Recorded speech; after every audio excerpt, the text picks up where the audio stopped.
ಆತ್ಮೀಯ H16 news ಅರ್ಥಾತ್ ತೇಜಿತರಾಮ್ ನ್ಯೂಸದ ವೀಕ್ಷಕರೇ, ನಾನು ನಿಮ್ಮವ ಎಂ ಆಯುಧ ಮಲ್ಲಪ್ಪ ಜೊತೆವರು. ತಾವು ಈಗ ಸುದ್ದಿಗಳ ಲೋಕಕ್ಕೆ ಎಂಟ್ರಿ ಹೊಡಿತಾ ಇದ್ದೀರಿ. ಈ ಸುದ್ದಿಗಳನ್ನು ಪ್ರತಿಯೊಂದು ನೋಡೋ ಜೊತೆಗೆ ನಿಮ್ಮ ಅಭಿಪ್ರಾಯಗಳನ್ನು ಹೊಸ್ತಾ ಇದೆ. ಯಾಕಂದರೆ ಈ ಸುದ್ದಿಗಳು ನಿಮಗಾಗಿ, ನಿಮ್ಮ ಬದುಕಿಗಾಗಿ, ನಿಮ್ಮ ವೈಚಾರಿಕೆಗಾಗಿ, ನಿಮ್ಮ ತಿಳುವಳಿಕೆಗಾಗಿಯೂ ಇನ್ನೂ ಗೊತ್ತು. ಜೊತೆಗೆ ನಮಗೂ ನಿಮ್ಮೊಂದಿಗೆ ಇದೊಂದು ಮಾತಾಡುವಂಥ ಜೊತೆಗೆ ಸುದ್ದಿಗಳನ್ನು ಬಿಡುವಂಥ ಕೆಲಸ. ಈ ಕೆಲಸದಲ್ಲಿ ನಾವು ನಿಮ್ಮೊಂದಿಗಿದ್ದೀವಿ ಅಂತ ಹೇಳ್ತಾ ನೋಡ್ತಾ ಇರಿ ಸುದ್ದಿಗಳನ್ನು.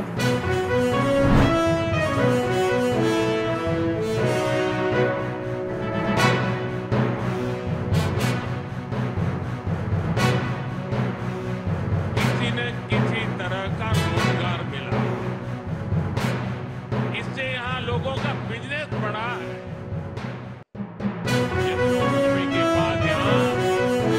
रियल एस्टेट बाजार में भी जबरदस्त उछाल आया।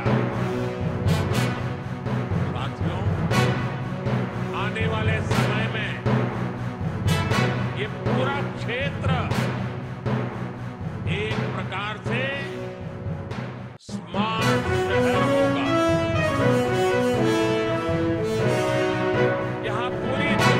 लोग आएंगे,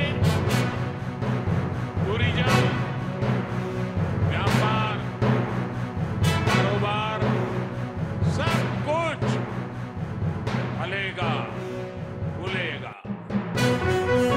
यहाँ केंद्र की भाजपा सरकार जो भारत वंदना पार्क बना रही है, ये भी पूरे देश के लिए एक मॉडल होने वाला है।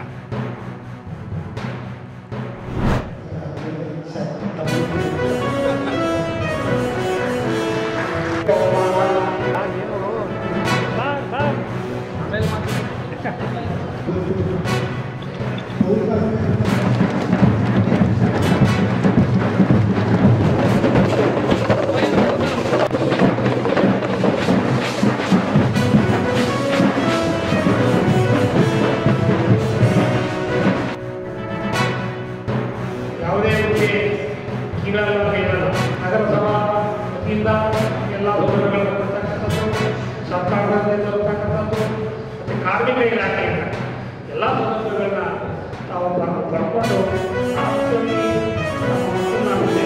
ಮಾಡಿದ್ದೇವೆ. ಎಲ್ಲಕ್ಕಿಂತ ಮುಖ್ಯವಾಗಿ ನಮ್ಮ ಕಾಯ ಸಮಾಜದಲ್ಲಿ ಪ್ರತಿದಿನ ತಾವು ಸ್ನಾನವನ್ನು ಮಾಡೋದು ಬಹಳ ಒಳ್ಳೆಯ ಮುಖ್ಯ. ಆರೋಗ್ಯ ಮಾತ್ರ ನಾವು ಮಾಡೋಕ್ಕೆ ಸಾಧ್ಯ. ಅನಿಸ್ಕೊಳ್ತಾನೆ 30 ಗಂಟೆ ನಮ್ಗೆ ಏನು ಕಾಣಲ್ಲ. ನಮ್ಮ ಬೇಕಿ ಬಂದಾಗ ಗೊತ್ತಾಯ್ತು ಏನಾಗ್ತಿದೆ.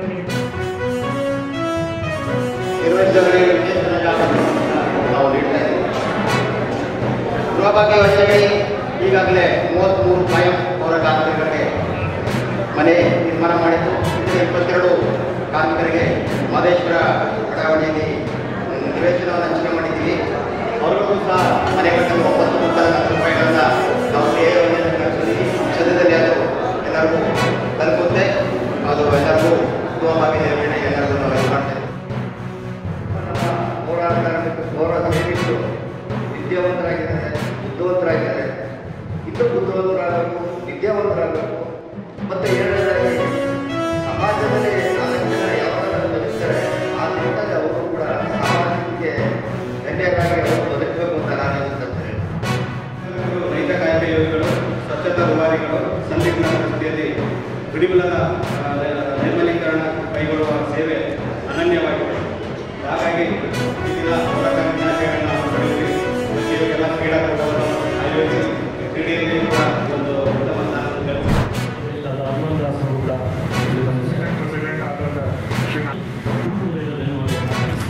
ಸನ್ಮಾನ ಸಮಾರಂಭ.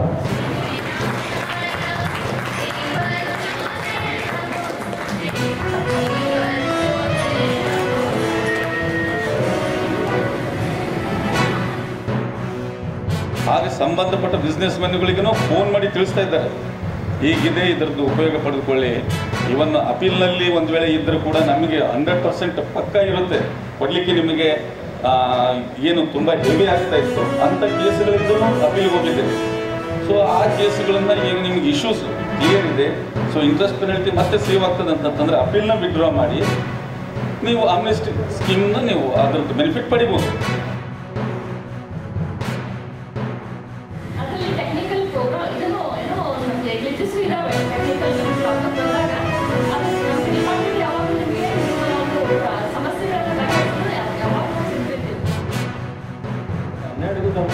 ಕಟ್ಟಂತಂದರೆ ಸರ್ಕಾರದಿಂದ ಹಳೆಯದೇ ದುಡ್ಡು ಬಂದಿಲ್ಲ 12%, ಪ್ಲಸ್ ಈಗ 6% ಕಟ್ಟುವಂಥ ಅಧಿಕಾರಿಗಳು ನಮ್ಮಲ್ಲಿ ಪ್ರೆಸರ್ ಹಾಕಿದ್ರೆ ಎಲ್ಲಿಂದ ಕಟ್ಟಬೇಕಂತ ಅವ್ರು ಪ್ರಶ್ನೆ ಕೇಳ್ತಾರೆ. ಇಂಥದಕ್ಕೊಂದು ಏನಾದರೂ ಒಂದು ಕಾನೂನುಬದ್ಧ ಒಂದು ಅವರಿಗೆ ಸಪೋರ್ಟ್ ಸಿಗಬೇಕಂತ ಹೇಳ್ಬಿಟ್ಟು ವ್ಯಾಪಾರಸ್ಥರ ಪರವಾಗಿ ಕಾಂಗ್ರೆಸ್ ಪರವಾಗಿ ನಾನು ಸರ್ಕಾರಕ್ಕೆ ಕೇಳ್ಕೊಳ್ತೀನಿ. ಮತ್ತು CEO ಅವ್ರು ನಮ್ಮ ವ್ಯಾಪಾರಸ್ಥರು ಮತ್ತು ಡಿಪಾರ್ಟ್ಮೆಂಟ್ ನಡ್ಬರ್ಕಂದ್ರೆ ಬ್ರಿಡ್ಜ್ ಇದ್ದಂಗೆ ಅವ್ರ ಕೆಲಸನೇ ಇದ್ರಾಗ ಮುಖ್ಯ ಇರುತ್ತೆ. ಡಿಪಾರ್ಟ್ಮೆಂಟ್ದವ್ರು ನೋಟಿಸ್ ಕಳಿಸಿದ್ರೆ ವ್ಯಾಪಾರಸ್ಥರು ಅರ್ಧ ಹಂಚಿಬಿಡ್ತಾರೆ. ಅದ್ರಾಗ ಇದೇನು ತಪ್ಪ ಅದ್ರಾಗ ಅದು ಮೇನ್ ವರ್ಕ್ ಅಂದರೆ ಇವ್ರದೇ ನಮ್ಮ ಟ್ಯಾಕ್ಸ್ ಪ್ರಾಕ್ಟೀಷನರ್ ಮತ್ತು CSR ಅವ್ರಿಗೆ. ಅದಕ್ಕೆ ಮತ್ತು ಇದು ಪ್ರೋಗ್ರಾಮ್ ಒಳ್ಳೇದಿದೆ.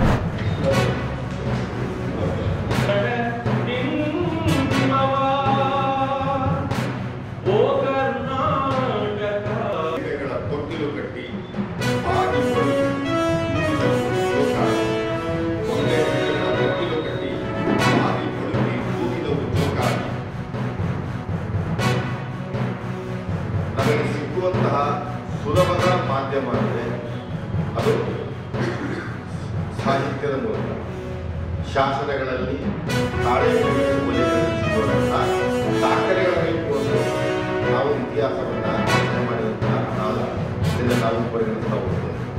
ಹಾಗೆಯೇ ಇತಿಹಾಸದ ಮೂಲಕವೇ ಸಾಹಿತ್ಯದ ಪರಿಚಯ ಕೂಡ ಆಗ್ತದೆ. ಎರಡೂ ಕೂಡ ಒಂದು ವಿನಾಭಾವ ಸಂಬಂಧವನ್ನು ಕೊಂಡು ಹೋಗಬೇಕು ಅಂತ ಹೇಳಿ ಪ್ರತಿ ಜಿಲ್ಲೆಯಲ್ಲೂ ಚಟುವಟಿಕೆ ಕಾರ್ಯಕ್ರಮವನ್ನು ಶುರು ಮಾಡಿದ್ದೀವಿ. ಇನ್ನು ಮುಂದೆ ಪ್ರತಿ ತಿಂಗಳು ಒಂದು ದಿನ ಈ ಕಾರ್ಯಕ್ರಮ ಬೇರೆ ಬೇರೆ ಕಡೆ ಚಾಮರಾಜನಗರನೇ ಆಗಬೇಕು ಅಂತಿಲ್ಲ. ಚಾಮರಾಜನಗರ ಜಿಲ್ಲೆಯ ನಗರ ಮತ್ತು ಬೇರೆ ಬೇರೆ ತಾಲೂಕು ಕೇಂದ್ರಗಳಲ್ಲೂ ಇದನ್ನು ಮಾಡಬೇಕು ಅನ್ನೋ ಉದ್ದೇಶ ಇದೆ. ಮುಖ್ಯವಾಗಿ ವಿಷಯಗಳನ್ನು ನಾವು ಆಸಕ್ತರಿಗೆ ತಲುಪಿಸೋದು ಮತ್ತು ಅವರನ್ನು ಒಳಗೊಳ್ಳೋದು, ಬರಹಗಾರರನ್ನ ಸಾಹಿತ್ಯಾಸಕ್ತರನ್ನ ಈ ಒಂದು ಅಕಾಡೆಮಿ ಒಳಗೊಳ್ಳಬೇಕು ಅಂದರೆ ಒಂದು ಉದ್ದೇಶ. ಕೊಳ್ಳೇಗಾಲ ತಾಲೂಕಿನಲ್ಲಿ ಈಗ 140, ಯಾಕಂದರೆ ಸ್ವಲ್ಪ ಆ ಭಾಗದಲ್ಲಿ ಹೆಚ್ಚು ಫೀಲ್ಡ್ ವರ್ಕ್ ಆಗಿಲ್ಲ, ತುಂಬ ಆಸಕ್ತಿಗಳಿದೆ, ಎಲ್ಲ ಬೆಳೆಗಳು ಬರಬೇಕು. ಅದನ್ನು ಬಿಟ್ಟರೆ ಗುಂಡ್ಲುಪೇಟೆ ತಾಲೂಕಿನಲ್ಲಿ 250 ಶಾಸನಗಳು,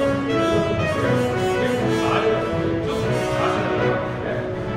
ಹಾಗಾದರೆ ಈ ಶಾಸನಗಳನ್ನು ಆಧಾರವಾಗಿ ಇಟ್ಟುಕೊಂಡು ಜಿಲ್ಲೆಯ ಸಂಸ್ಕೃತಿಯನ್ನು ರಚಿಸ್ತೀನಿ ಅಂದರೆ ಇದು ಅತ್ಯುತ್ತಮವಾದಂತಹ ಕೆಲಸವನ್ನು ನಾವು ಮಾಡಬೇಕು. ಆ ನಿಟ್ಟಿನಲ್ಲಿ ಒಂದು ಸಮೃದ್ಧವಾದ ಜಿಲ್ಲೆ ಅಂತ ನಾವು ಕೂಡ ಯಾಕಂದರೆ ಶಾಸನ ಇರೋದು ಮಾಸ್ತಿಗಳು ಅಂತ ನಾವು ಏನು ಕೇಳ್ತೇವೆ. ಮುಂದಿನ ದಿನಗಳಲ್ಲಿ ಸಾರ್ವಜನಿಕ ದಿನಗಳಲ್ಲಿ ಸಿಕ್ಕಿರ್ತಕ್ಕಂಥ ಒಂದಷ್ಟು ಮಾಹಿತಿಗಳನ್ನು ಕಲೆ ಹಾಕುವಂಥ ನಿಟ್ಟಿನಲ್ಲಿ ನಮ್ಮ ಜಿಲ್ಲೆಯನ್ನು ಸಮೃದ್ಧ ಶಾಸನದಲ್ಲಿ ಕರ್ನಾಟಕದಲ್ಲಿ 2000 ಶಾಸನಗಳು ನಾವು ಸಿಗ್ತಾ ಇದೆ. ತಮಿಳುನಾಡಿನ ನಂತರ ಅಂದರೆ ಇಂಥ ಎಲ್ಲ ದಾಖಲೆಗಳನ್ನು ನಾವು ಸಂಗ್ರಹಣೆ ಮಾಡಿದ್ರೆ ಕರ್ನಾಟಕ ಜಿಲ್ಲೆಗೂ ಕೂಡ ಒಂದು ಉತ್ತಮವಾದ ಶಾಲೆಯ ಆಸಕ್ತಿಯನ್ನು ನಾಡಾಡ್ತದೆ ಅಂತಕ್ಕಂಥದ್ದನ್ನು ಆದ್ಮೇಲೆ ಎಲ್ಲ ಸುದ್ದಿಗಳನ್ನು ನೋಡಿದ್ರಲ್ಲ, ಏನು ಅನಿಸ್ತು ನಿಮಗೆ? ಇದರಲ್ಲೇ ನಿಮ್ಗೆ ಲೈಕ್ ಆಗಿರ್ಬೋದು, ಡಿಸ್ಲೈಕು ಆಗಿರ್ಬೋದು, ಕಾಮೆಂಟ್ ಬೇಡಪ್ಪ ಅಂತೂ ಅನಿಸಿರ್ಬೋದು, ಕಾಮೆಂಟ್ ಮಾಡಬೇಕಪ್ಪ ಅನಿಸಿರ್ಬೋದು, ಶೇರ್ ಮಾಡಬಾರ್ದಪ್ಪ ಅನಿಸಿರ್ಬೋದು, ಅದು ಮಾಡಬೇಕು ಅನಿಸಿರ್ಬೋದು. ಏನಾದರೂ ಆಗಲಿ ಶೇರ್ ಮಾಡ್ತಾಯಿರಿ, ಈ ನ್ಯೂಸ್ಗಳು ಹೊಸ್ತಾ ಇರಿ, ಜೊತೆಗೆ ಇದಕ್ಕೆ ಸಬ್ಸ್ಕ್ರೈಬ್ ಆಗ್ತಾಯಿರಿ ಅಂತ ಹೇಳ್ತಾ H60 ನ್ಯೂಸ್ ಅರ್ಥಾತ್ ಹೇ ಸೀತಾರಾಮ್, ಇದು ಸತ್ಯದ ಕೈಗೆ ನಡಿ. ವಂದನೆಗಳು.